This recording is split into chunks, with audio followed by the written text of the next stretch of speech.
berani manjat yang basket pas ditantang teman gitu kan. Ditantang manjat yang basket, turun jatuh kepleset tangan patah habis 30 juta kan. Satu momen yang menurut gue nggak bisa mikirin lagi sih, karena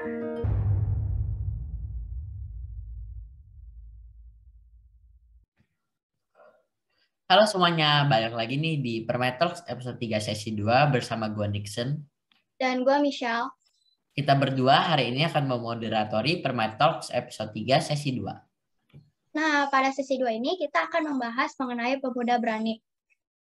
Pemuda berani, berani apa Cin? Berani berantem gitu Cin? Berani berantem, berani adu pukul gitu Cin? Ya kagak lah, maksudnya pemuda yang berani untuk menciptakan sesuatu yang positif. Ya kayak berani merealisasikan ide gitulah. Oh gitu Cin. Kita kali ini akan mendatangkan dua narasumber yang hebat dan keren-keren banget deh.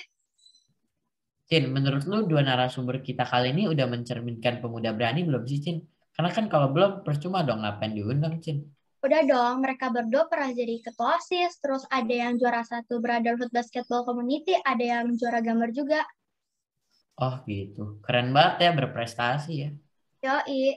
Nah, langsung aja kita sama narasumber pertama kita, Ko Filbert Aurelian, atau yang biasa dikenal Ko Filbert. Halo, Ko. Apa kabar kok? Halo kok. Halo, baik, kabar baik. Kalian gimana nih kabar? Sangat Baik, baik. sehat. Nah, Mantap. Ko Filbert lahir di Jakarta tanggal 28 Februari 2005 dan hobinya main Valo ya. Kalau gue sih main Valo ya, tapi kayaknya nggak lucu ya. Ko Filbert juga memiliki segudang prestasi akademik, diantaranya juara 1 umum selama SMP, juara 6 OSNK IPS SMP, juara OSNK Informasi Matematika, juara umum kelas 10 SMA, dan juara kelas 4 sampai 6 SD. Selain mempunyai segudang prestasi akademik, Ko Filbert juga mempunyai dua gudang prestasi non-akademik seperti juara 3 Perbasi Jakarta Barat 2016, juara 1 Perbasi Jakarta Barat 2018, juara 2 Perbasi Jakarta Barat 2019, juara 1 Brotherhood Community Basketball Community 2017, juara 2 CKTC Cup 2019, Wakil Ketua OSIS SMP Permai Angkatan 2017-2018, Ketua OSIS SMP Permai Angkatan 2018-2019, Pengurus OSIS SMA Permai Angkatan 2020-2021, Wakil Ketua Panitia Permai Cup Nove Forecast, Perwakilan Forum Anggota OSIS KKP Jakarta Utara Angkatan 1 tahun 2017. Waduh, saking banyaknya gue sampai pegel nih, Cin, bacanya, Cin. Kuat kagak nih? Ya kuat lah, orang narasumbernya keren banget nih ya. Oh iya, narasumber keduanya siapa ya? Masa lo cuma ingat satu sih, Cin? Parah lu, Cin. Aduh, gue cuma inget yang pertama. Ya udah deh, tanpa basa-basi lagi, langsung aja kita sambut narasumber kita yang kedua, Ci Janisa Tanuwijaya atau yang biasa dikenal dengan Ci Sasa. Halo Ci. Apa kabar, Ci? halo, apa kabar? Nah, Baik, kita lahir baik. di Jakarta 29 Mei 2006 dan hobi menggambar. Biasalah anak seni. Bisa dilihat hasil gambar Cisasa bagus-bagus ya. Bedalah kalau gue yang gambar. Bagi yang mau follow bisa ya di follow ya di IG Janisa Sasa. Sekalian promosi ya kan. Prestasi Cisasa juga nggak kalah banyak loh. Pernah meraih juara 3 pada kelas 9, pernah jadi ketua OSIS SMP angkatan 2019 sampai 2020, dan pernah menjadi divisi selling Permai Cup 9. Nah, Koko Cici, kita langsung aja kali ya memulai topik discussion kita mengenai pemuda berani. Nah, yang pertama aku mau nanya nih, Koko Cici pasti punya dong tokoh inspiratif yang menginspirasi atau mendorong Cici sama Koko untuk menjadi pemuda berani ya, kayak jadi ketua OSIS dan masih banyak lagi. Dan mengapa Cici Koko bisa terinspirasi dari tokoh-tokoh tersebut? Mungkin bisa dimulai dulu dengan Cisasa.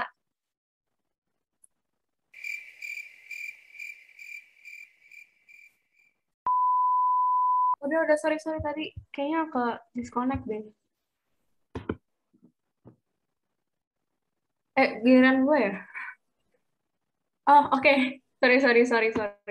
Tadi nggak kedengeran soalnya. Oke, orang yang menginspirasi gue ya. Eh, dari keluarga sih lebih banyak ya, karena ke orang-orang terdekat gitu kan ya. Kalau buat gue sendiri, dari mama gue itu orang yang pekerja keras dan sangat independen. Jadi seseorang yang gue terinspirasi banget juga orang-orang sekitar gue kayak di sekolah dan pokoknya di sekeliling gue lah, di lingkungan sekitar gue gitu sih. Jadi Cisasa ini terinspirasi dari mamanya untuk jadi kayak wanita yang independen gitu ya, Ci? Kurang lebih kayak gitu ya. Kalau Ko Filbert siapa nih tokoh inspiratifnya? Kalau gue tokoh inspiratifnya lebih ke luar sih daripada ke lingkungan di deket-deket. Karena tokoh inspiratif gue itu ada 3 ya. Yang pertama ini karena gue suka main basket. Tokoh inspiratif gue tentunya adalah Kobe Bryant. Dia menginspirasi gue banget karena tentang work ethic dia selama dia bahkan sebelum jadi pemain NBA yang jago banget, sebelum jadi dewa di basket, work ethic dia pas belajar basketnya itu sendiri sih yang keren banget dan menginspirasi. Terus yang kedua mungkin tokoh inspiratifnya itu Warren Buffett ya, kalau misalnya masih ada yang kenal gitu. Walaupun jadi dia udah tua sekarang, tapi pas dia muda itu dia benar-benar mencerminkan keberanian dan pemuda banget gitu loh. Karena kayak bahkan dia sebelum 10 tahun udah make money, dan pas dia masih remaja yang benar-benar ngubah hidup gue itu kata-kata dia, kalau misalnya umur 30 gue belum kaya, gue bakal lompat bunuh diri dari gedung tertinggi di Washington. Kan kayak berani banget dia ngomong gitu. Berarti dia udah yakin dia bisa gitu loh, punya $1 million waktu itu. Terus tokoh terakhirnya itu Mark Zuckerberg. Mark Zuckerberg ini ceritanya dia pas dia berani drop out of Harvard buat rintis karir dia, fokusin ke developing Facebook, itu sih yang benar-benar kayak inspirasi gue, karena itu mencerminin berani banget. Lumayan banyak ya kok, nggak satu orang aja. Yoi. Oke, selanjutnya nih. Kapan dan di mana sih Koko sama Cici tuh sadar akan pentingnya keberanian itu sendiri dan kenapa tuh? Contohnya ada big change yang Koko Cici lewatkan atau apapun. Mungkin bisa dimulai dari Ko Filbert terlebih dahulu. Silahkan, Ko Fil. Oke, kalau misalnya orang-orang tuh kan kayak ada kayak satu titik nih gue berubah banget, itu turning point kan ya. Tapi kalau buat gue sih nggak ada sih bener-bener yang kayak satu kejadian yang mengubah banget, tapi lebih ke eh, satu masa itu yang jadi gue di mana berubah jadi orang yang berbeda gitu loh. Itu di masa-masa, sebenarnya masa-masa awal SMP. Tapi kalian udah nggak masa-masa awal SMP kali ya? Kalian udah akhir-akhir SMP. Udah kelas 8 semester 2 sih. Iya, udah akhir-akhir. Kayak waktu itu tuh kelas 7 awal itu benar-benar perubahan banget dari yang anak SD bocil-bocil gak ngerti apa-apa, main Growtopia kan. Terus pas kelas 7 kayak masuk OSIS, terus eh, jadi punya banyak teman, jadi punya banyak kegiatan, banyak aktivitas, masuk klub basket juga. Itu sih masa-masa dimana kayak oh ya udah nggak bisa santai-santai lagi, kayak tiap hari main game, main apa. Jadinya ya udah harus step out from my comfort zone waktu itu. Itu sih ininya. Ya sih, kok gue juga kayak gitu, kok setuju banget sih pas Iya. awal-awal naik kelas 7 dari SD kan, dari yang setiap hari kerjaannya cuma main game gitu kan, pulang sekolah main game. Oke, thank you kok. Nah, selanjutnya Cisasa, Ci, gimana tuh, Ci? Kalau gue sih sama-sama mirip Filbert ya, jadi kayak nggak gitu ada yang signifikan banget nih, turning point banget. Tapi mungkin yang kayak gue kaget banget ternyata gue bisa kayak gini itu pas gue memberanikan diri untuk mencalonkan diri jadi ketua OSIS ya. Jadi itu salah satu momen yang menurut gue nggak bisa mikirin lagi sih, karena gue nggak tahu gue bisa seberani itu dan bisa public speaking segala macam, karena gue orangnya introvert dan kayak gak suka ngomong di depan orang, gak suka, maksudnya gak gitu bagus bersosialisasinya. Tapi pada saat itu gue ternyata bisa kayak gitu, itu salah satu yang paling mind blowing buat gue. Oke, Ci, thank you, Ci. Selanjutnya aku mau nanya nih, menurut Koko Cici kapan sih kita perlu menonjolkan keberanian kita yang positif? Mungkin bisa dimulai dulu dengan Cisasa. Oke, jadi kalau menurut gue keberanian yang positif gitu. Menurut gue nggak ada keberanian yang negatif atau positif. Mungkin ada beberapa keberanian yang negatif, hasilnya menjadi negatif. Tapi menurut gue untuk ketika lu udah memutuskan untuk menjadi berani, lo udah tahu apa konsekuensinya dan segala macamnya dan apa yang lo resikokan. Jadi kapanpun itu ketika ada kesempatan, menurut gue kalau untuk jadi berani, just go for it gitu. Jadi kalau ada kesempatan langsung gas aja ya, Cik. Oh, bener banget. Kalau Kak Filbert, menurut Kak Filbert apa nih? Kalau menurut gue itu sebenarnya keberanian itu perlu kapanpun dan dimanapun. Jadi nggak ada waktu tertentu untuk keberani. Jadi setiap saat ya harus berani ya. Tapi yang paling penting itu berani itu harus di situasi-situasi yang sebenarnya kita itu udah nggak percaya diri, kita udah down, kita merasa udah kurang, udah insecure dan lain-lain. Tapi masih ada sesuatu nih, masih ada dream yang mau kita capai untuk yang kita mau dapetin. Jadi instead kita menyerah, instead kita kabur dari situasi kayak gini, menurut gue di saat-saat inilah yang kita harus banget untuk berani dan step up. Gitu sih. Jadi tuh kita harus berani sampai tua lah ya, sampai kakek nenek. Nah, ya itu juga. Sampai Jadi nggak ada. wafat. Oke nih, selanjutnya nih. Nah, Koko sama Cici kan pernah gitu menjadi ketua OSIS, mengikuti lomba-lomba besar dan banyak lah lainnya. Nah, bagaimana sih cara Koko sama Cici meredam rasa takut dan meningkatkan keberanian yang dapat menjadi sebuah kontribusi untuk membela negara? Mungkin bisa dimulai dari Ko Filbert lebih dahulu. Nah, kan Ko Filbert.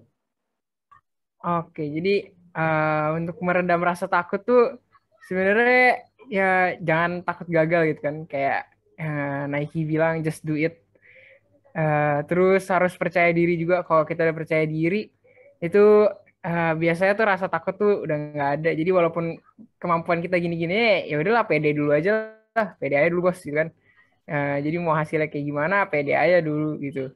Ntar pasti rasa takutnya hilang atau minimal masih ada gitu dalam hati, tapi kita itu kuat untuk ngejalaninnya. Itu sih yang penting. Jadi bisa dibilang kayak gas dulu aja ya selama masih bisa ya. Iya, Digas betul dulu. betul. Sama kalau misalnya kontribusi untuk negara, mungkin bisa berani ikut-ikut eh, lomba dan cari-cari kesempatan yang bagus gitu, yang dimana kita bisa kontribusi ke negara, kayak lomba-lomba yang tingkatnya nasional, yang tingkatnya udah yang diselenggarakan oleh negara lah sekarang. Itu Oke, bisa kontribusi ke negara. Oke, thank you. Nah, selanjutnya Ci Salsa nih, bagaimana Ci cara Cici meredam rasa takut nih? Kalau gue mirip-mirip nih sama Filbert, sama lagi. Kita jangan lari dari situasi yang penting dan hadepin aja situasinya, walaupun mungkin overthinking ya, itu susah banget, tapi practice makes perfect, bener nggak? Jadi lakuin aja terus, dilakuin walaupun lu takut, bodo amat, lakuin aja terus. Dan rasa gugup itu pasti ada, tapi just face it gitu. Dan untuk kontribusi, mungkin kalau misalnya belum bisa untuk ke lomba nasional, internasional segala macam, dari kontribusi kecil di lingkungan kita gitu, kayak jangan buang sampah sembarangan, ikut kayak kegiatan di komunitas kita gitu-gitu. Oke, thank you Ci. Nah, selanjutnya nih. Terus nih, Koko sama Cici kan pernah nggak sih kayak nyesel gitu jadi berani? Ini bisa dimulai dari Ci Sasa terlebih dahulu. Kalau gue personally nggak pernah ya kayak nyesel untuk jadi berani, karena kayak menurut gue nggak ada satu hal pun di hidup gue yang harus disesali, karena setiap hal itu bisa jadi pelajaran dan kegiatan apapun situasi yang gue hadapin itu, kalau misalnya gue nggak berani, gue nggak akan lakuin gitu. Jadi bisa dibilang bahwa kalau memang nanti konsekuensi dari berani itu gagal gitu kan, jadi dijadiin pelajaran aja Ci. Yes, benar banget. Oke, gimana kok? Pernah nggak sih kok nyesel gitu? Kalau dari tadi kan Sasa nih yang setuju sama gue, terus kali ini gue yang setuju sama Sasa. Karena emang kayak pemikiran kita sama banget. Nyesel tuh gak pernah ya, kan bener banget kayak setiap hal yang terjadi di hidup kita itu jadi pelajaran buat kita. Apalagi kalau kita udah berani, kalau kita udah berani ya kita udah nggak boleh nyesel gitu, udah nggak ada kata nyesel ya. Kalau kita kita di awal udah berani ya udah gas aja gitu. Tapi mungkin yang bukan nyesel tapi lebih ke pelajaran yang merugikan, pelajaran yang menguntungkan gitu ya. Kayak contohnya nih, pas SMP itu gue pernah pengalaman adalah berani yang pengalamannya akhirnya merugikan buat gue. Tapi kalau dibilang nyesel nggak juga, itu berani manjat yang basket pas ditantang teman gitu kan. Ditantang manjat yang basket, turun jatuh kepleset tangan patah habis 30 juta kan buat ngoperasi tangan doang. Nah itu kan pelajarannya merugikan, beraninya merugikan gitu kan. Uh, jadi tapi ya gitu buat pelajaran buat gue juga gitu kan, kayak mikir-mikir dulu setiap kali ngelakuin sesuatu, bercanda juga. Itu sih. Jadi berani tapi tetap harus mikirin, tetap harus introspeksi juga gitu. Oke nih, nah setahu gue nih ya, Koko tuh pernah kan menegur temen Koko yang berucap tidak benar di acara Zoom. Nah, apa sih yang membuat Koko tuh seberani itu gitu? Iya, jadi itu ini kejadian kan nggak belum terlalu lama nih. Waktu itu di acara SMA ya. Waktu itu yang bikin berani untuk menegur orang-orang yang berperilaku nggak bagus itu karena menurut gue itu perilaku yang udah nggak bisa ditolerir lagi gitu, harus ditegur lah. Jadi tapi sampai acara selesai gue belum ngeliat guru-guru ada yang peduli atau yang berani negur gitu.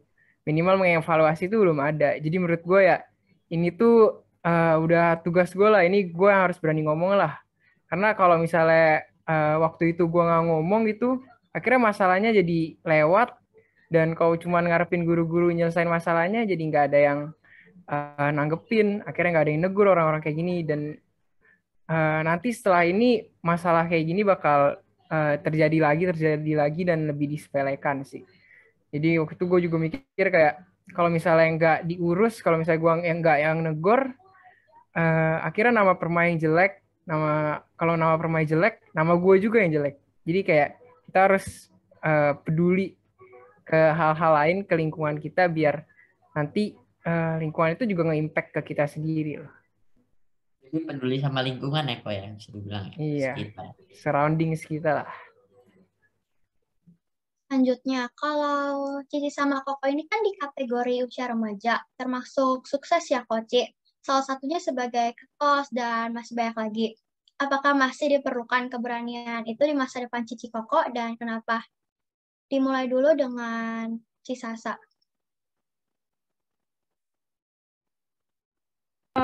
Kalau dibilang sukses, enggak ya kayaknya ya. Tapi untuk keberanian sih selalu pasti harus ada. Mau ke depannya nanti ketika lu udah gede dan kapanpun itu, karena tiap hari juga pasti dihadapi dengan pilihan yang susah. Jadi butuh banget untuk keberanian. Jadi keberanian itu diperlukan sampai kapanpun lah ya. Yes, betul. Kalau tanggapan Ko Filbert gimana nih? Sama ya. Sebelumnya kayak nggak sukses lah ya, kita nggak sukses belum. Ntar Nixon sama Michelle nih mungkin bisa lebih sukses nih dari kita berdua ya, calon-calon. Amin lah. Kalau Amin. kita itu kalau menurut gue itu kayak nggak, ini masih awal dari journey dari kehidupan kita lah ya, kita masih bocil semua juga. Gue belum klaim gue udah kayak dewasa atau apa, masih remaja awal juga. Jadi ya masih ke depannya ya masih sangat perlu banget itu keberanian. Sampai tua masih perlu keberanian. Apalagi abis ini kita harus nentuin universitas kita, apakah kita mau dalam kota atau kita mau di luar kota atau kita mau di luar negeri. Itu kan juga butuh keberanian. Seberapa berani lu untuk masuk kuliah gitu. Belum lagi nanti di dunia kerja itu banyak keberanian. Jadi keberanian itu dipakai itu masih terus, bukan cuma di lingkungan sekolah, lingkungan OSIS, tapi masih dipakai terus sampai nanti kita tua. Kayak tadi Nixon bilang, sampai kakek-kakek. Sampai wafat. Iya, sampai Oke wafat. nih, lanjut ya. Koko sama Cici kan pasti pernah lah ya mengalami kegagalan nih ya. Semua orang juga pernah ya. Nah, terus cara Koko sama Cici itu menghadapinya gimana sih? Dan Sabila cerita dikit mengenai peristiwanya. Mungkin bisa dimulai dari Cisasa terlebih dahulu. Bahkan Cisasa. kalau gue ya hadapin kegagalan, dan kegagalan di hidup gue tuh banyak banget. Mungkin kalau misalnya dikasih list nih, kegagalan sama kesuksesan gue, kebanyakan gagalnya. Jadi pertama-tama gue mengatasi kegagalan tuh susah banget, dan kayak sampai maksudnya gue orangnya adalah orang yang susah banget untuk menerima kegagalan. Tapi perlahan-lahan lu akan belajar sih untuk cara menerima kegagalan dan belajar dari kegagalan lo. Introspeksi diri apa yang salah dan gimana cara lo untuk improve ke depannya. Jadi tiap kali gue gagal, gue evaluasi diri. Walaupun emang mungkin nangis-nangis ya, gila overthinking ini itu, tapi pada akhirnya lo harus bangkit lagi dan lakuin lagi dan sampai lo berhasil gitu. Oke, Ci, thank you. Jadi bisa dibilang lakuin terus sampai dijadiin pelajaran, sampai kita dijadiin pelajaran dan berhasil. Oke nih, Iya. terus selanjutnya Ko Filbert, gimana kok tanggapannya? Iya, kalau gue itu sama ya, kayak semua orang pasti pernah gagal. Sasa gue sama gue pernah gagal. Dikit yang bisa ngomong sih kayak cara bangkitnya itu ya kembali lagi harus belajar percaya diri. Karena kalau udah percaya diri nanti keberaniannya pasti muncul. Kalau udah percaya diri kayak dari gagal kita bisa ubah itu jadi kesuksesan gitu. Kalau udah sama positive thinking. Kalau udah positive thinking, kita ambil kegagalannya sebagai pelajaran aja. Kalau negative thinking, kita ambil kegagalan sebagai ya kegagalan, pure kegagalan doang gitu. Sama yang terakhir itu harus punya alasan untuk apapun. Karena yang bakal membuat kita bangkit dari situasi kita di mana kita down, itu adalah alasan yang kita miliki itu.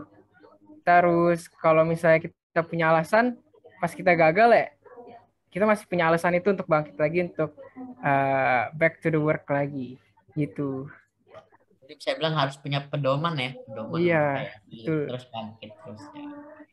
Betul kali lah, Nixon lah. Nah, untuk penutup, apakah Koko Cici ada saran nih untuk penonton podcast ini buat adik-adik kelas lah? Mungkin bisa dimulai dulu dengan Cisasa. Saran ya. Kayaknya jangan merasa ini sih, kalau gagal jangan merasa gagal terus, bangkit lagi. Terus masih muda ya kalian, masih SMP. Walaupun jangan underestimate kata SMP itu karena cepet banget waktu berjalan. Jadi lakuin apapun yang lu mau lakuin dan jangan takut ngelakuin itu. Oke, Cik. Kalau Ko Filbert apa nih? Iya, karena sesuai kan ini buat Hari Sumpah Pemuda kan ya. Kan kita semua masih muda juga. Menurut gue kayak di pemuda ini ya kita harus banyak belajar. Gue itu di masa SMP itu kurang banyak belajarnya. Kayak sekarang di SMA baru berasa, wah nggak bisa gini, nggak bisa gini. Nah, jadi kayak di masa SMP, apapun yang, kalau misalnya kita punya kesempatan apapun untuk belajar sesuatu, beranilah untuk ngambil kesempatan itu loh. Beranilah buat melakukan apa yang belum kita lakuin, belajar apa yang belum kita pelajarin. Jadi itu nanti pasti akan berguna ke depannya di SMA. Lu bakal lihat, oh untung gue di SMP kayak gini loh. Jadi harus beranilah ngelakuin hal-hal yang di luar comfort zone. Oke, Ko, thank you. Oke, Koko Cici, makasih atas sarannya. Gak terasa nih ya, udah hampir 20 menit aja kita ngobrol-ngobrol mengenai pemuda berani. Thank you banget ya Koko Cici udah bersedia menjadi narasumber pada Permai Talks episode 3 sesi 2 ini. Thank you, Koko Cici. Oke, thank you Nixon Michelle. Sukses Oke. ya, sukses. Sukses, sama-sama kok. Nah, jadi bisa disimpulkan dari ngobrol-ngobrol santuy tadi, kita bisa mengambil beberapa kesimpulan seperti keberanian harus tetap dimiliki sampai kapanpun. Pentingnya keluar dari zona nyaman dan mencoba hal baru yang positif. Harus tetap melakukan introspeksi diri dalam berbagai hal dan terus bangkit dalam kegagalan. Oke nih, sebagai kata-kata penutup, gue ada quotes sedikit. Apa tuh? Bagaimana Anda menghadapi kegagalan akan menentukan bagaimana Anda meraih kesuksesan. So bijak lo. Elah, gagal keren gue Cin gara-gara lu, parah banget lu. Oke, sekian dari kami. Terima kasih semua. Sampai jumpa. Sampai jumpa di sesi selanjutnya.